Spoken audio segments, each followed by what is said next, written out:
Okay, we're live and we're back and here we are. I'm Sorry so about that, curious what everybody. this looks Yeah, we're like. trying in our laptop. There were 40 people on before, but you weren't there, so I had to ask them. And here we are. Here's all our friends. Thanks for everybody for bearing with us. You know, we're I should be better at technology, having been in television all my life, but Let's anyway, let's ask everybody. So hey yeah, let everyone. us know what you think about this We're using the new laptopy. Yeah. we're using the new laptop platform. That's so it's much more convenient, especially because if you don't have a stand and all the rest of it, you need to use it. But I'm not sure how it looks because we don't get to see exactly how it looks. So Or do do you we? not care? It's really about not what we look like, but what we say. That's not true. That's true. Anyway, Perhaps everyone's watching us on mute. In any and we case, have a special announcement. Special announcement. We're going to take next week off for everybody because it's on Thursday, it's Christmas, and you don't want to listen to us on Christmas. But you do want to tune in the following week. Are we going to do it Monday or Tuesday? Monday. Monday. We're going to have Hot Takes Happy Hour special Dany and Elise year ender. And it's going to be a lot of fun. We're going to have the year's winners and losers. We're going to have the top Are there any stories. winners this year?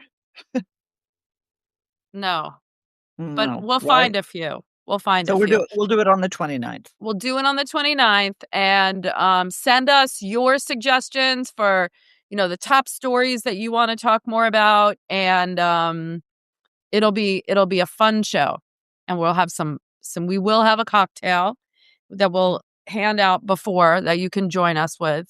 Yeah, And we don't have one today because we I don't. don't drink in the morning. So you know how Yeah, that is. tell it. Yeah, because Dany is. No, because I'm in Australia. I'm in Australia. So why don't we actually start talking about Yeah, why don't we Australia? start with there now? For anybody that doesn't know, Dany is Australian. Well, she's American, but Australian American, and lived there and goes there every year and still has a home there. So, you know, we've been going back and forth and both written about this horrible anti-Semitic attack on the first night of Hanukkah on Bondi Beach.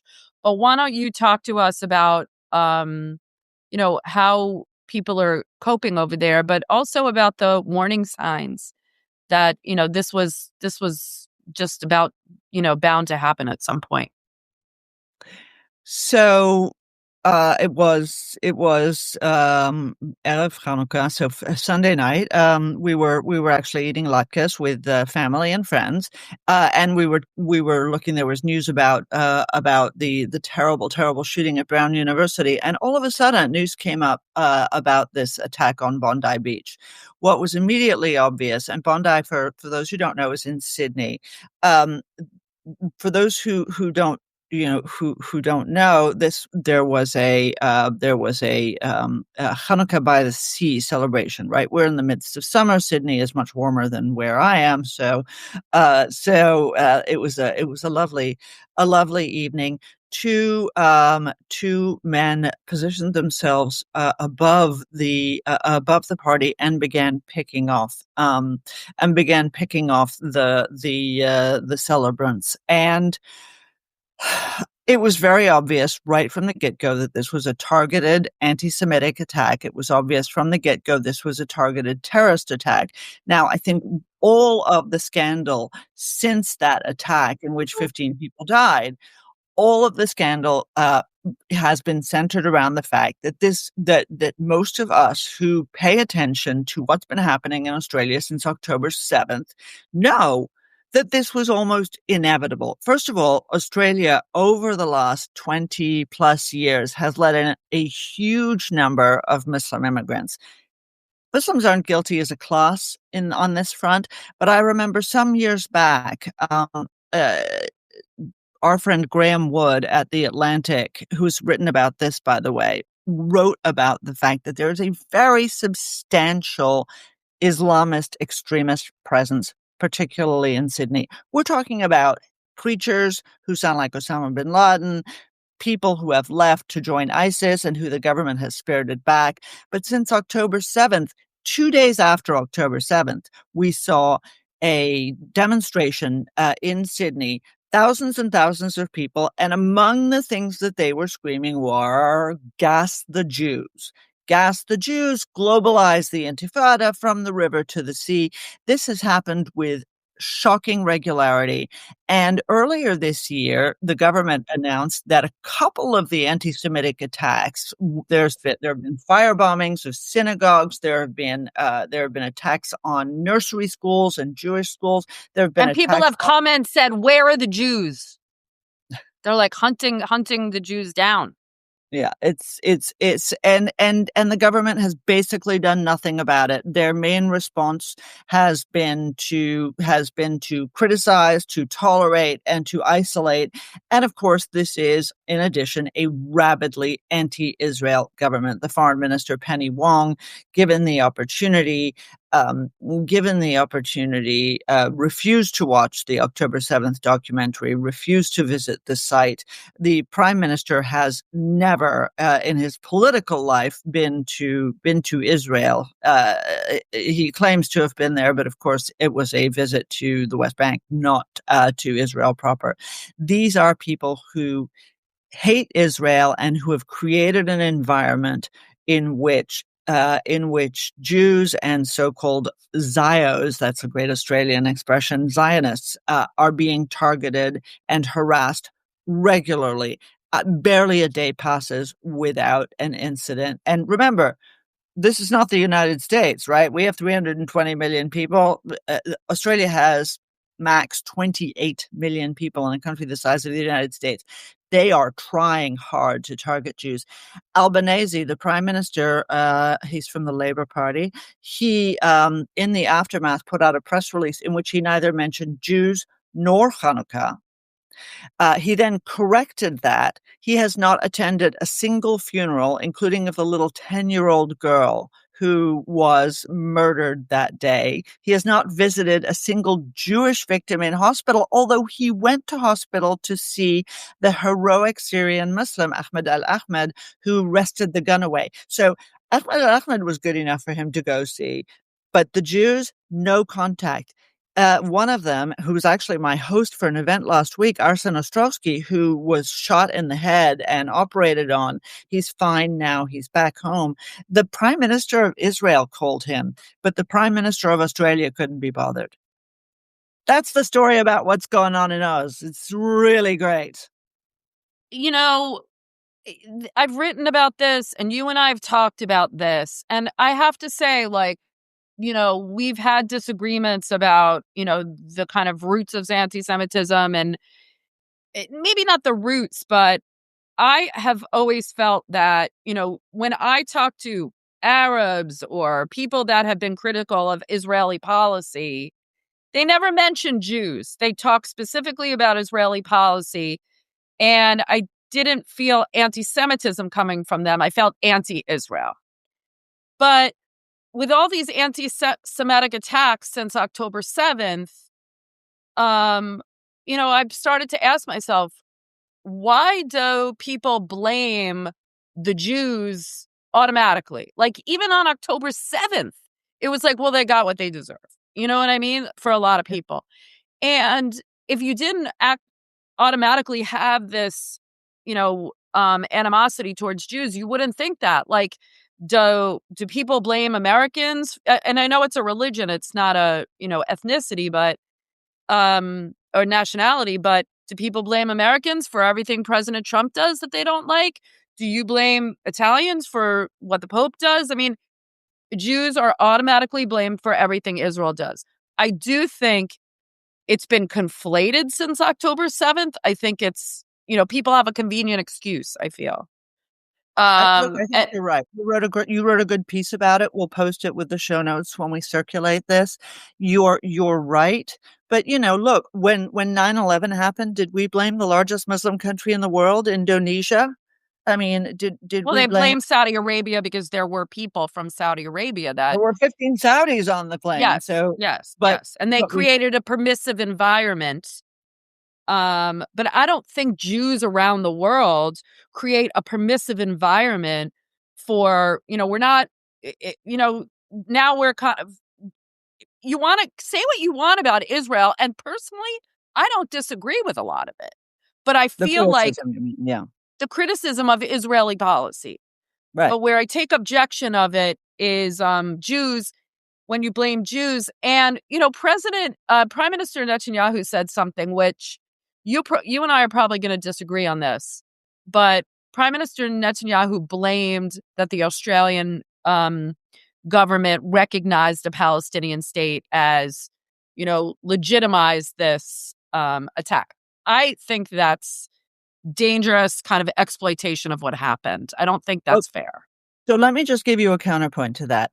I Yeah. think in an environment in which a government protects Jews, in which a government protects their population, in which a government makes an effort on anti-Semitism, then I think that would be spot on. The problem is, in all of these places that recognize this fictitious state of Palestine, there Yeah, is it was no just it protection was for like an Jews. empty gesture, right? Yeah. But We've talked about that. but really, Elise, Canada, the UK, Spain, the problem is that these are anti-Semitic governments. And I don't say that because they dislike Bibi Netanyahu.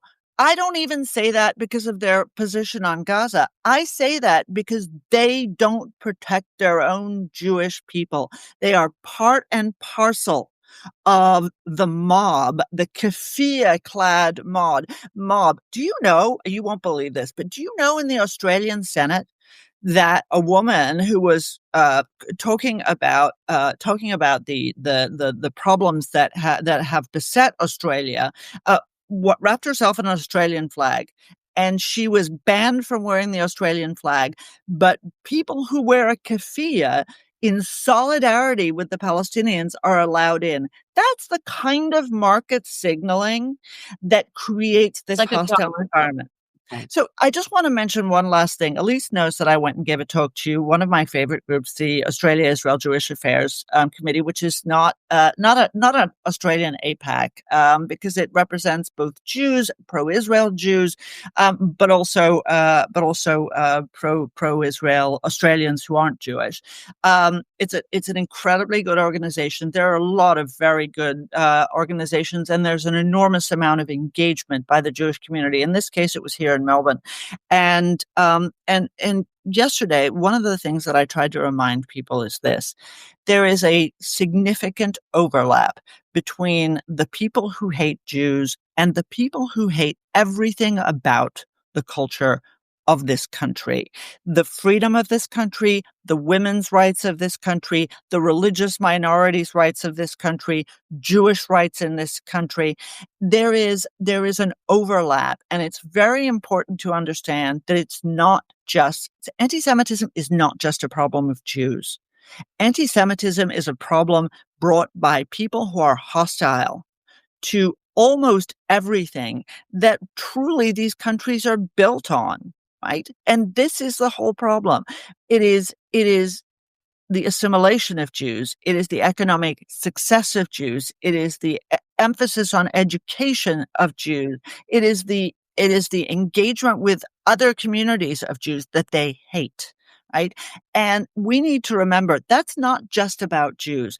That's about hating our democracies. That's about hating what we value. And that's why this coalition ought to be a lot bigger than at least me and a bunch of other Jews. It should be a coalition of people who absolutely find this culture that foments this, that cossets it, intolerable. And that was one of the Yeah, things I said today.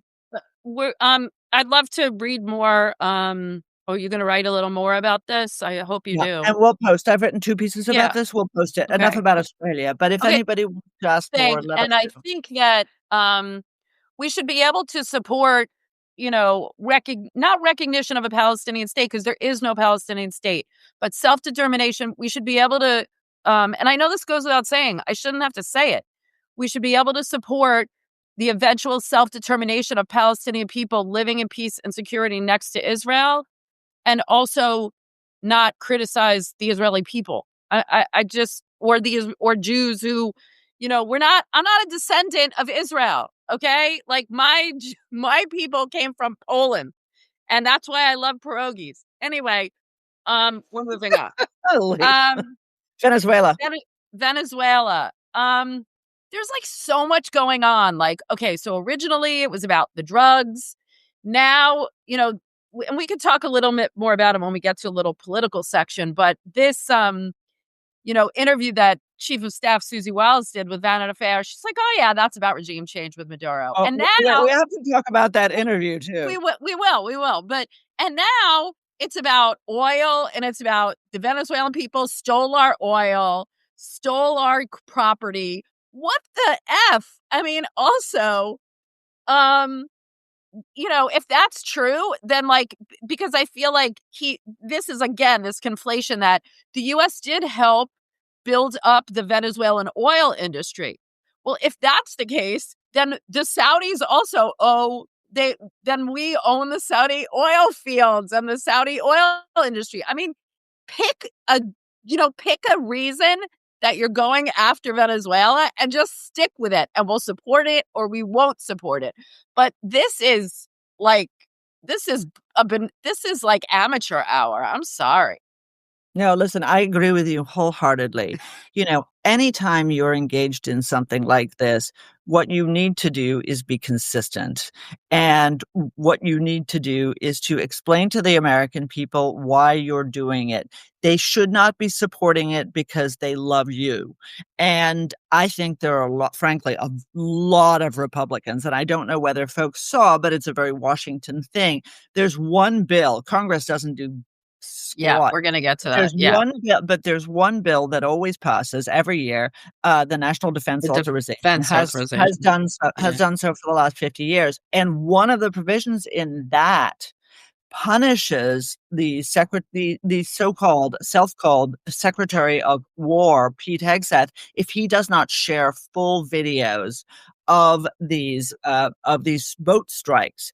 Now, again, Congress is well within its rights to ask for these things, should be asking for these things. And let us note, this is not Democrats trying to single out the president.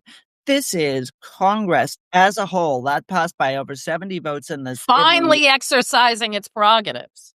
Bingo. So what Elise says is starting to cause problems for the president.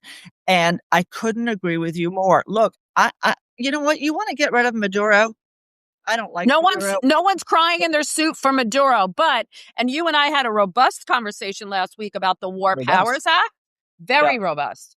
But at the same time, I think Congress is like, fine, like there are certain things you could do as president, but if we're going to start bombing a country and we're going to start bombing land assets and we're seizing oil tankers, Congress should be involved. Right. Listen, again, we can go back and forth on the propriety of how this administration and frankly previous administrations related to Congress, and this is a much more systemic problem. But the president choosing 58 different rationales for this is nuts. And as you rightly say, right, what is Aramco, which is the main big Saudi oil company? What does their name mean? Arab American Oil Company. Again, don't pull shit out of your hat, right? If you want to do this, explain to the American people what you're doing, explain why you're doing it, and then stick to it. The weirdest thing, and I wonder what you think about this, and then we'll talk about Suzie Wiles, who also apparently has an opinion that is far more critical of the president than mine, excuse me. But that all of these complete right-wing trolls like Tucker Carlson said, "Oh, the president is going to use this address to announce that we're going to war with Venezuela." I was wondering if we were going to. So what? What was the speech? What the hell's going on? That speech? Well, what's going on with Venezuela, or what was that speech about? Well, both. Incomprehensible that they were suggesting that was the case. Well, maybe they wanted him to, and they were goading him, I have no idea. I didn't understand it at all.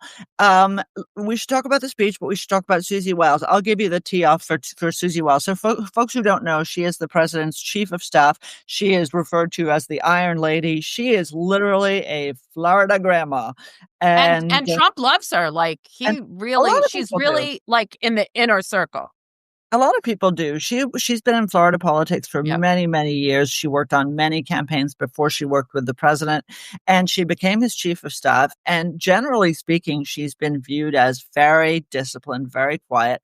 She gave this series of 11 Well, interviews don't to forget, Vanity just Fair. super quick, last week she also did this interview with this like conservative mom podcast. So there is like a method to kind of getting a little bit more, Out there. out there. Anyway, Okay, continue. so she gave a series of 11 interviews, all recorded with Chris Whipple from Vanity Over the course Fair. of the year. Yeah.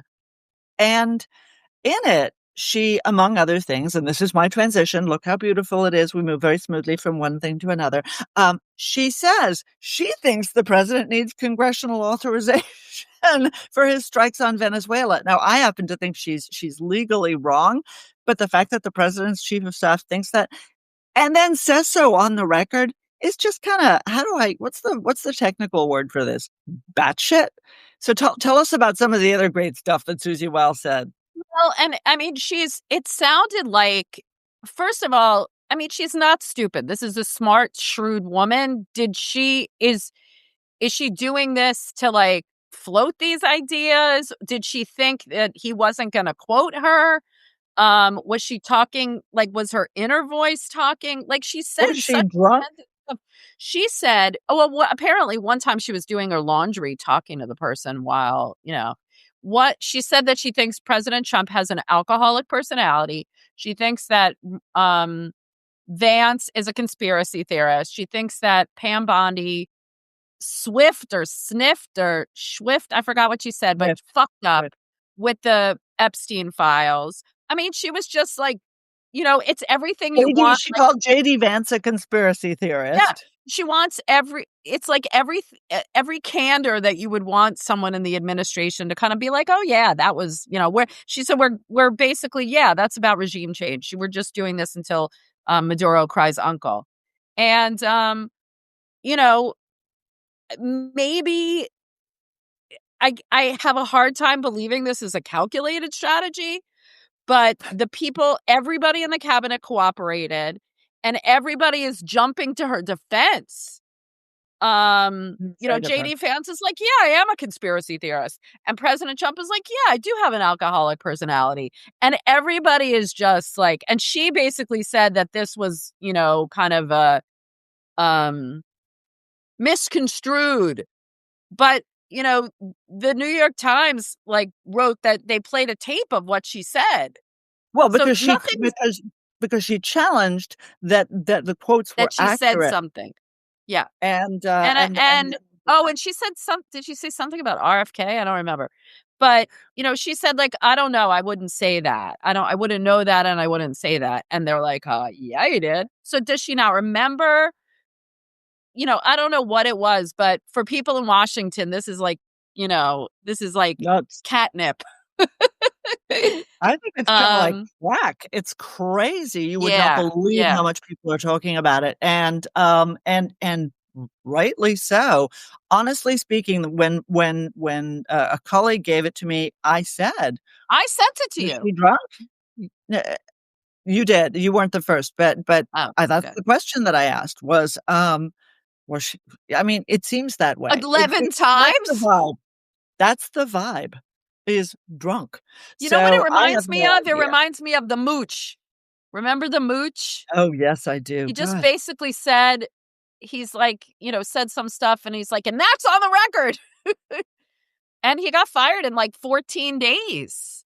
Yeah, well, we'll see how long Suzie lasts and if she lasts. And maybe she does, Oh, yeah, JFK.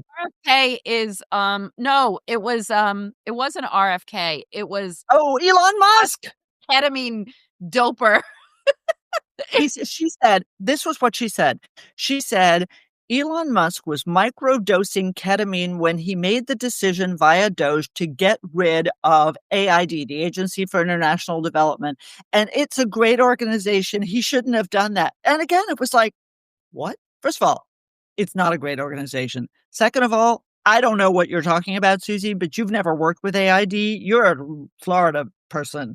Well, but And she also said it's a great organization, but anybody thinks that it was being run properly is, off their rocker or something like that. right. But I mean, again, what? What?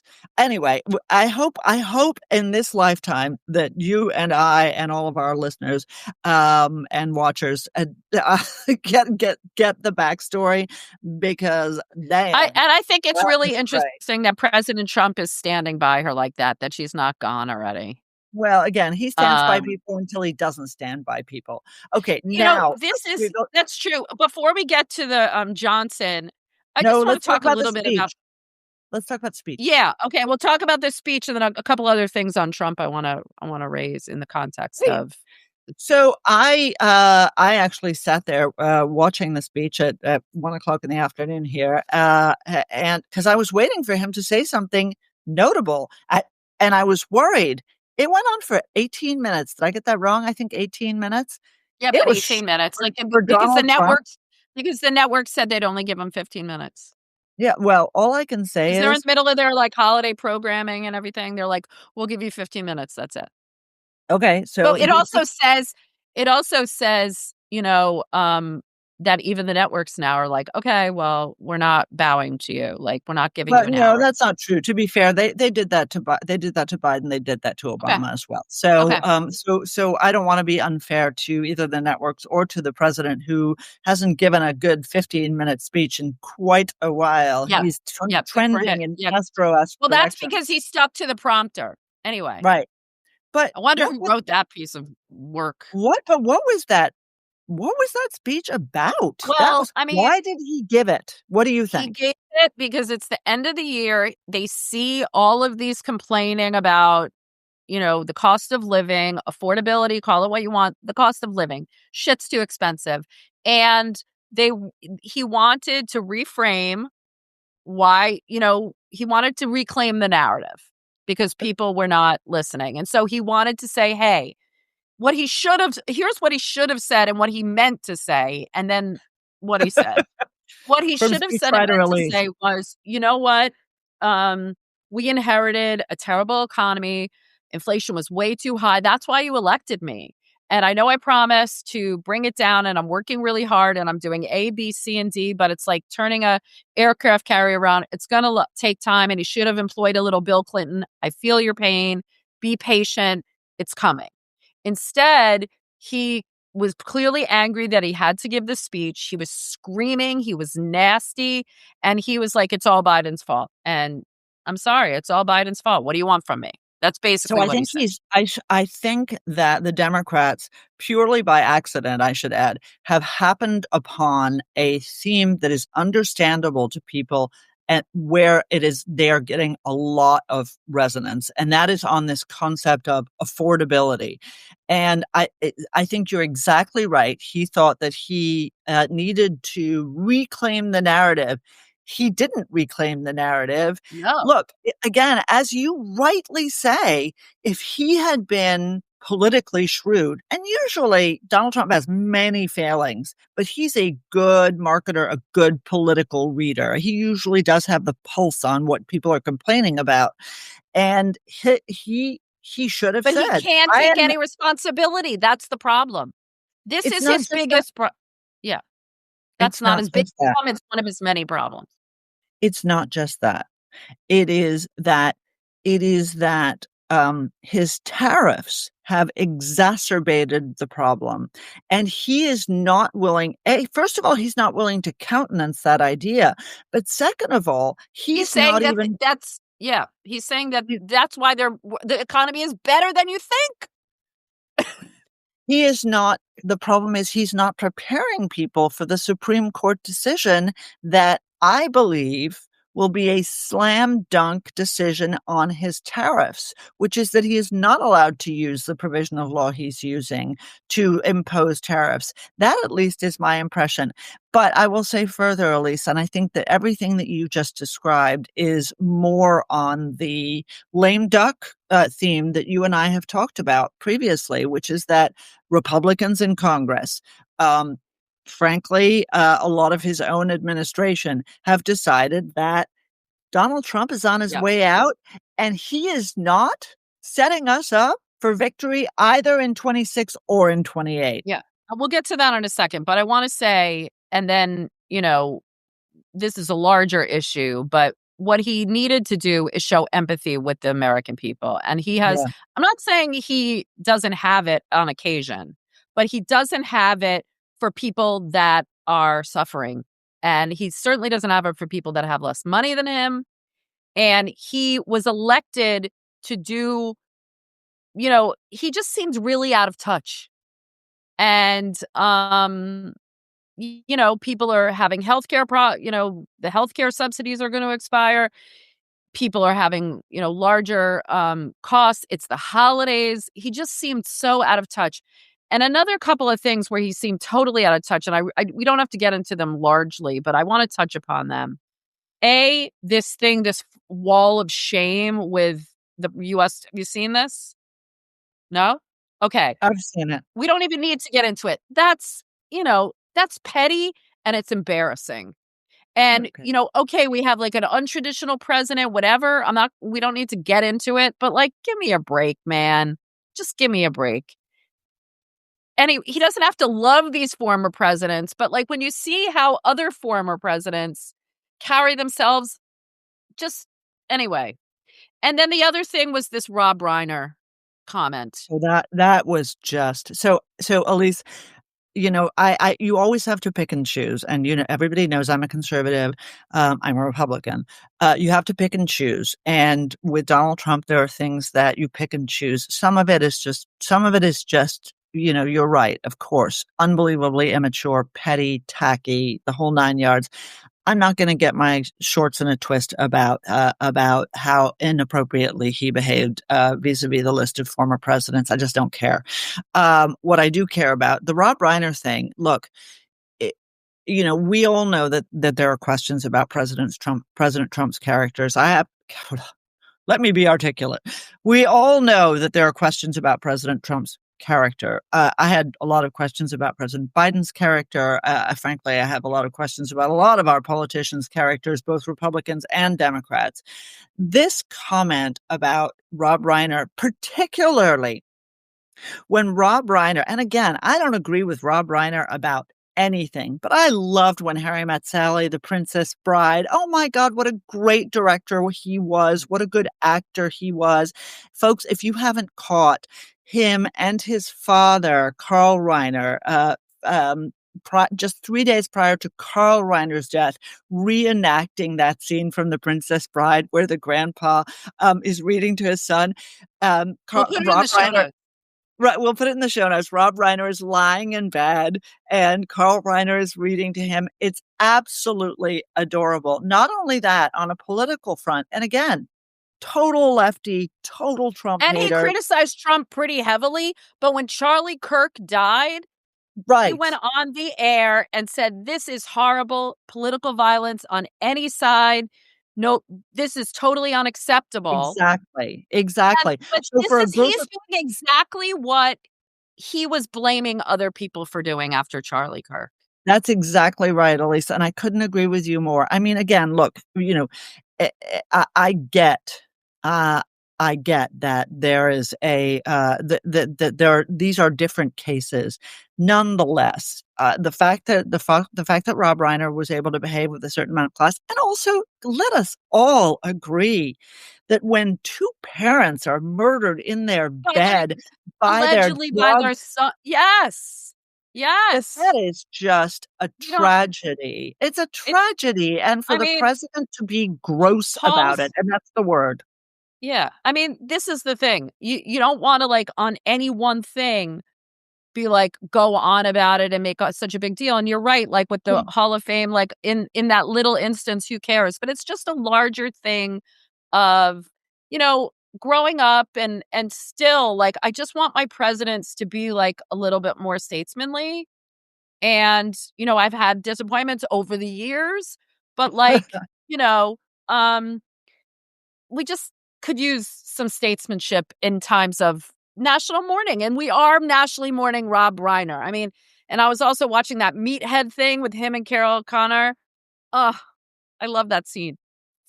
Okay, lastly, let's just talk about you mentioned it about you know, Republicans kind of coming to the conclusion that, you know, 26 is coming, the midterm elections, and Trump is not on the ballot, and they're thinking past him. And now they're starting to push back on things that they didn't agree with on him before, but before they were like more scared of him. And now it's like they're taking care of themselves and you know, pushing back. And they're pushing back against Mike Johnson, who what a I think Elise spineless. started this. Yes. Well, also Marjorie Taylor Greene. Yeah, I know, but Marjorie Taylor Greene is a nut job, and Doesn't Elise matter. Stefanik You know, she wasn't. was. Yes, you're right. You're right. It's true. She's Elise nutty. is a But serious what I'm person. saying is, even, you know, you need people. There used to be a time where people just spoke truth to power. And if you didn't like it, okay, you just took your lumps. Sometimes. Okay, well, Anyway, that's you know, very on the rosy. Epstein, we're not getting into the Epstein files, people, but at least, you know, on the, she was pretty consistent on the Epstein files that they should be released, whatever.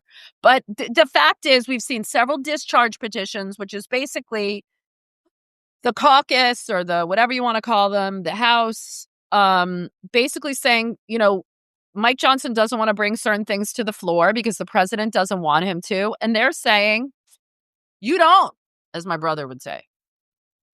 Yeah, I mean, look, I think you are seeing people recognize that they are out on their own, that in fact, when Trump isn't on the ballot, Trump isn't on the ballot, and he can't deliver for people. The midterms were, not the midterms, the off-year elections were a lesson in that regard. His numbers are dropping. His numbers are really low at this point. Again, not France Macron low, but low, low. And so I agree with you. I think that 2026 is going to be, in addition to being our 250th birthday, which is a big thing, and we should talk about that in the beginning of January, because actually AAI is doing a lot of really cool work in that Oh, great. space that I'd love to tell people about. But I think 2026 is going to be a year when there is a break between Republicans in office and Donald Trump, for the simple reason that they want, you know, to win, which is a perfectly valid thing to want to do. And they recognize that perhaps he is not capable of delivering. So that'll be really interesting. Elise, can I end on one note? Yes. Yes. So, one of the nicest things about this platform on our laptop is that, and I'm glad that we look normal. Well, you know, as normal as Elise and I can look.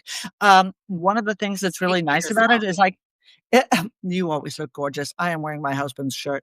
Um, is that I can see the comments on the right, and thank Yeah, you. yeah, I like that. I like that. I really appreciate that. But let me say something. You know, one of the reasons that people watch Elise and me, and Elise tends to say this more often than I do, is because we have different perspectives. That doesn't mean that Elise is a Democrat. You know what I am. What it means is that we come at things from different perspectives. And one of the things that I'm assuming that you and all the people who then play this back in later days like is the fact that we disagree respectfully with each other. We agree about things that normal people should agree about, Rob Reiner and other things like that. And what I would really commend you to do, and I say this from the bottom of my heart, is don't get lost in a conspiracy vortex in which you start looking for, pederasty in Donald Trump, or, conspiracy theories. What tends to be true is what you actually read in the mainstream media. Try and look at what the other side says about things. Try and get the perspective. I read the New York Times as much as I don't like it, and I read a lot of what people who I disagree with say on X, on Twitter. Uh, Open up your mind to other things. Otherwise, you will never understand where it is that we go. This balkanization of our country is not a good thing. So, don't give in to that. I know I'm lecturing. Thank you Well, for being willing to it's put up with it. I'll just add on to that. It's becoming increasingly popular on this platform to kind of everybody, say the same thing. And, I'm sure a lot of the people that you follow are, kind of saying the same thing. But, Substack has tens of thousands of writers. Some of them are a lot of them are very good. They come to it from different points of view. And, I just agree with Dany wholeheartedly.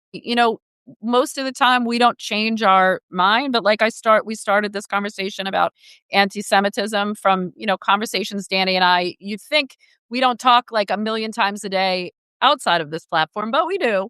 And, my thinking on a lot of things, I won't say automatically changes, but is refined. I hope I do the same for her. Maybe less Same. so. No, listen, But, we try. we try. We try. And so, the more opinions that you get, the more people that you talk to, we love that you ask us questions. Please, we're going to do this year-end show next week. Please send us your comments and your thoughts. And, thank you for being part of this community. We got special things planned for the new year for different types of shows. So, we look forward to telling you all about it. And have a Okay, and happy since I'm not holiday. going to be on, A happy Hanukkah to all who celebrate, and a Merry Christmas to all who celebrate. And we will see you on December 29th. bye, Elise. Miss you. Ciao. Miss you. Happy holidays, Bye. everybody. Bye Take bye. care, everyone.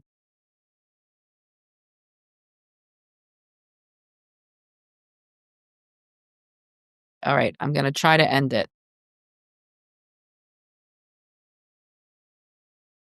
End. Okay. Bye, everybody.